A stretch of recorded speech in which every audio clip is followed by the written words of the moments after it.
Tapp. I am the CEO of Decentral Life. If you're unfamiliar, we trade under the stock ticker symbol WDLF. And as I usually start out my updates here, I've got my safe harbor and disclaimer slide up. Keep in mind that as a public company, we are sometimes providing updates, certainly on what we've already accomplished, but moreover, what we think we will accomplish. And because as a public company that operates as a technology business incubator, we are oftentimes talking about companies that are in our program and things they are focused on achieving. And sometimes those things change as well. And so please read through our safe harbor and disclaimer. And if you're not familiar with our business model, we are a software as a service as well as a blockchain as a service technology company that does provide AI and Web3 solutions through licensing agreements with our technology companies that do participate in our technology business incubator that I just mentioned. And our TBI division does provide emerging growth companies with executive leadership, as well as C-suite consulting services aimed at making it easier for them and their founders to focus on expanding their business and growth. Now, additionally, we provide these same services to non-TBI companies that do not participate in our TBI program and instead our clients. In fact, on that note, I'm going to go ahead and get started. This is our part 3 update for Decentral Life shareholders. If you missed part 1 and part 2 from last week, please spend some time watching those. That's the July 8th video update and the July 9th shareholder update. And today I'm going to share with you primarily the different ways that we use our blockchain as a service product and go out and sell that. And I'm going to dive right in here because there's a lot to cover and I don't want to go too far along here. I'd like to try to keep this around 15 to 30 minutes. So let's see how I do. First of all, we are very, very focused on these 3 categories, although it is not limited to just these 3 categories.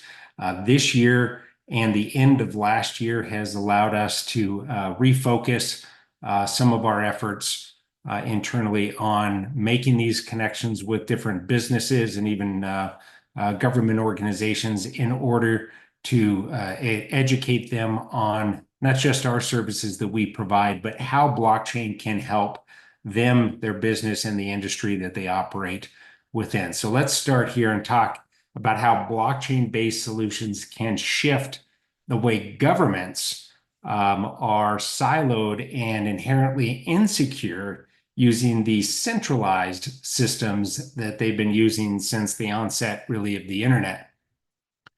We think that the public blockchains may transform the foundations upon which every government sector operates, especially here in the United States, but globally as well.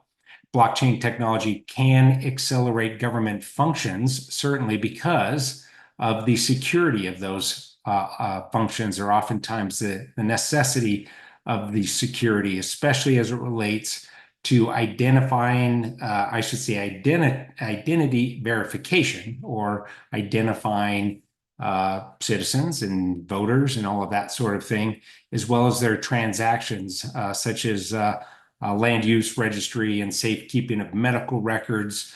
You've heard us talk about this even a year ago or more as it relates to being able to pay property taxes using blockchain and different currencies, be that Bitcoin or otherwise.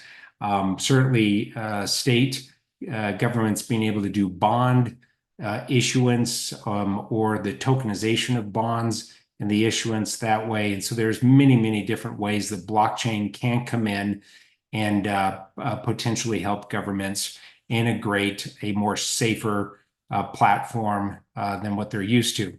Now, states can gain many advantages from using blockchain technology as well in their government infrastructure. Of course, one fundamental role of governments is to store and manage sensitive information, and states store details about their citizens and their assets and their organization and activities. And storing these sensitive public bits of data while maintaining data privacy can be a pretty complex and extremely cost-intensive process. Even first world governments like ours here in the United States can routinely fail at this.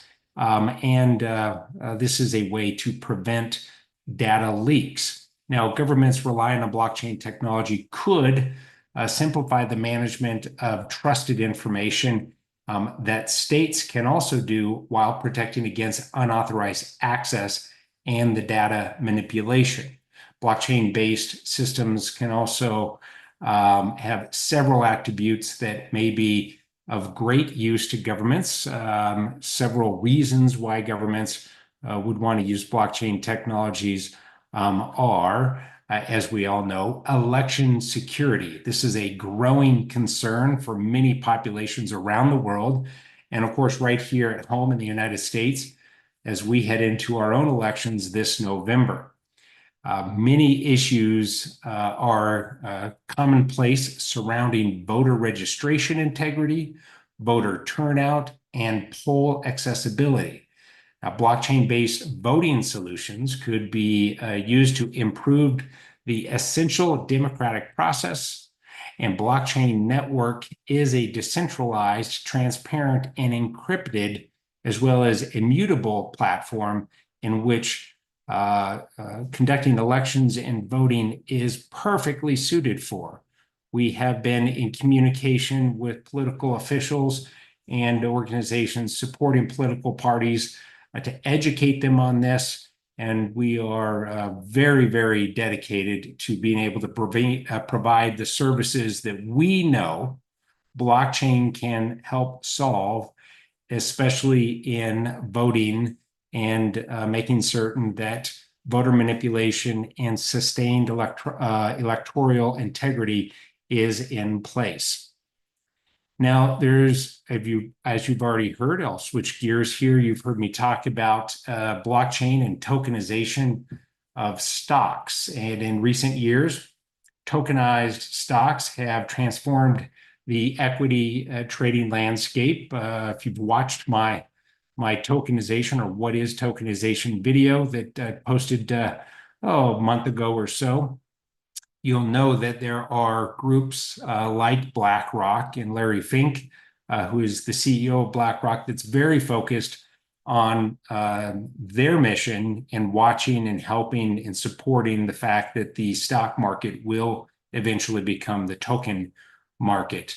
Now, this innovative approach is pretty revolutionizing, and it's how we need to start thinking about the future of the stock market, because it does offer an unprecedented flexibility and accessibility to investors worldwide, not just Monday through Friday during trading hours of the stock market, but 24/7, 365 days a year. Now, what is really tokenizing of stocks? What does that mean? Well, it can be done in a multiple of ways. Let's just say that you are a private company looking to go public.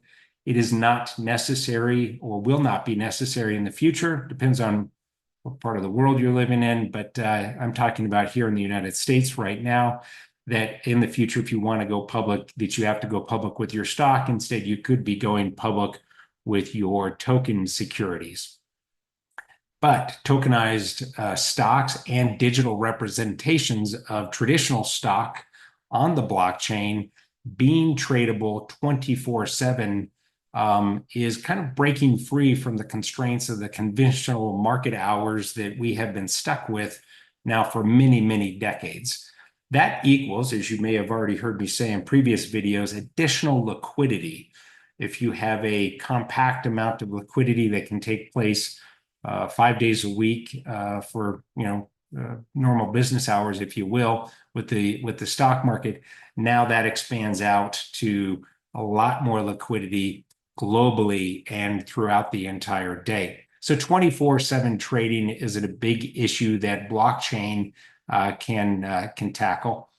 Fractional ownership, high value stocks like those from leading tech companies often have kind of a prohibitive price point for a lot of people. Can you always go out and afford to buy a share of stock if it's over $1,000 if you're only working with a few $100s to invest? Well, the answer, of course, is no. So the tokenization does allow for investors to buy fractions of stock, and that makes it possible for more people to participate in the growth of valuable companies without needing a significant amount of capital. As an example, I remember when I was younger, many decades ago, I was interested in buying stock from Berkshire Hathaway, and of course, at that time, it was well outside of my price range, if you will.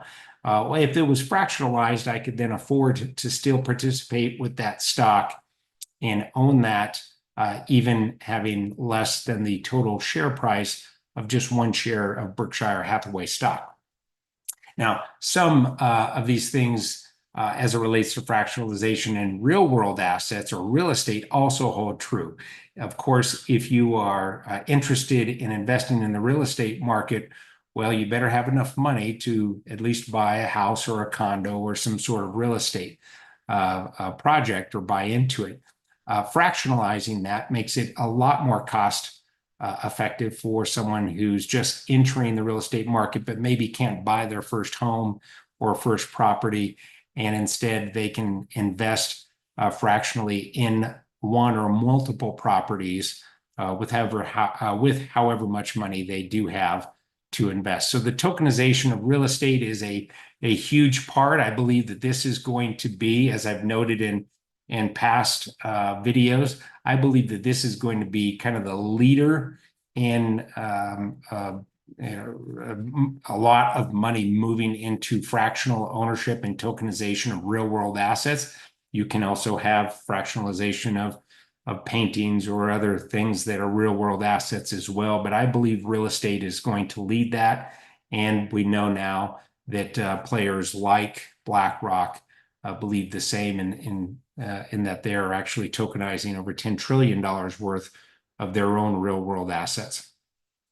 And of course, the enhanced security and the transparency by using blockchain technology just underpins the tokenization of stocks, fractional ownership of real world assets, and it ensures the transactions are secure and that they're fast, and most importantly, they're transparent. Each transaction is recorded on an immutable ledger, and this reduces fraud risk and enhanced ownership of the records and the integrity of that ownership. And then carbon credits. That's the third thing I want to talk about today. Maybe you've heard me talk about that or mention it in previous video updates. Carbon credits have become a crucial instrument for the mobilizing and the directing of capital into projects that support the transition to a net zero emissions. Some of you may already know this, although we don't talk about it very frequently now. But when we started Decentral Life 11 and a half years ago, prior to that, we received an RFP, a request for proposal from the Australian government that was a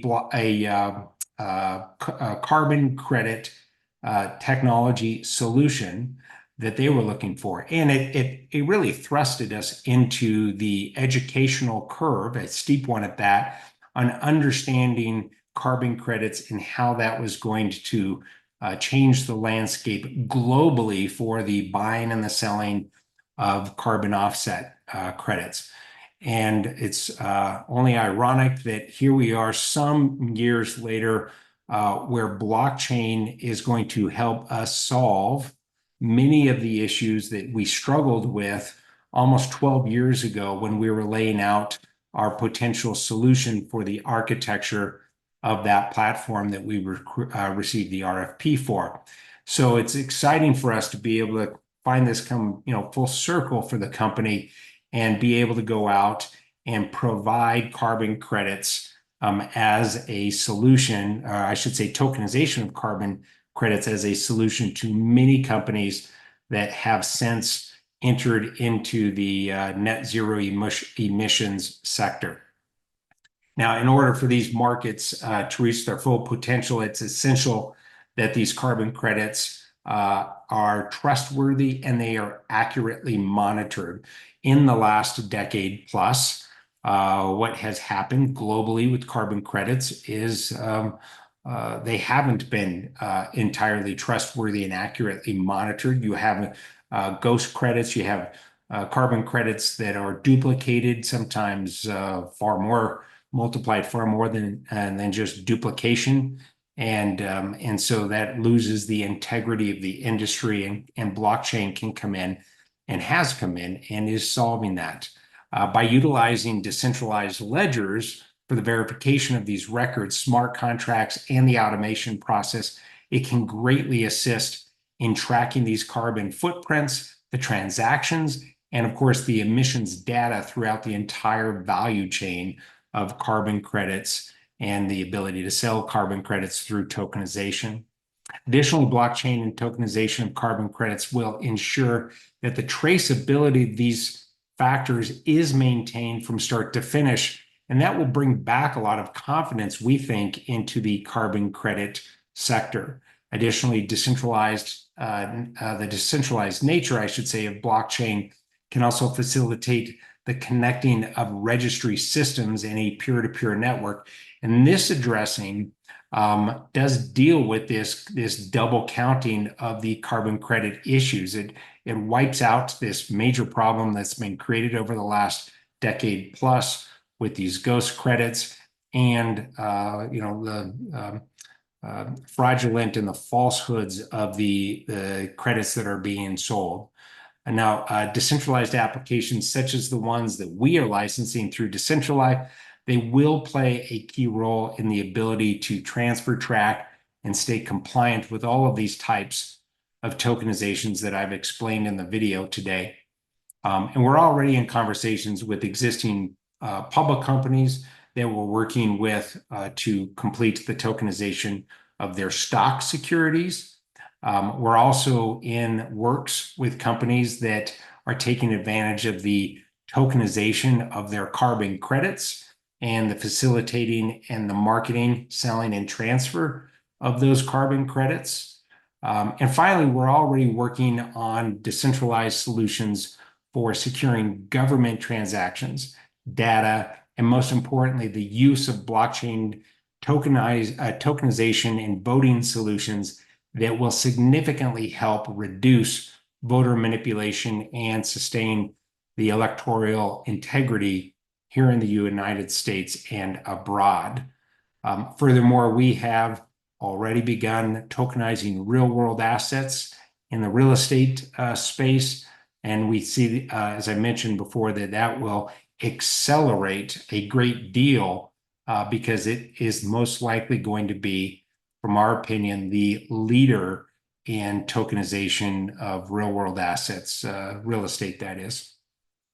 So I'm going to end right there. We are going to be providing an updated presentation deck on our website, so look for that in the next day or two, as well as some new pages on our website that reiterates this update today and dives in a little bit deeper on the different types of tokenization in addition to these. And if you have or know of companies that are interested in talking to us about tokenization of any of these things we talked about today, or things that you'll see here on our website in the next day or two, please have them reach out to us. Our contact information is on our website. And we, of course, thank you for watching the shareholder update today, learning a little bit more about the blockchain as a service that we are offering to clients that are not necessarily in our TBI program. Just understand that this is the first day of the 30-day quiet period that we're going into before we file our Q2 report, which will come out on or before August 15th. In the meantime, thank you again, everyone, for all of your support. We hope that you have a safe and enjoyable remainder of your summer. And again, we'll talk to you here on or before the 15th of August. Thanks again. Bye now.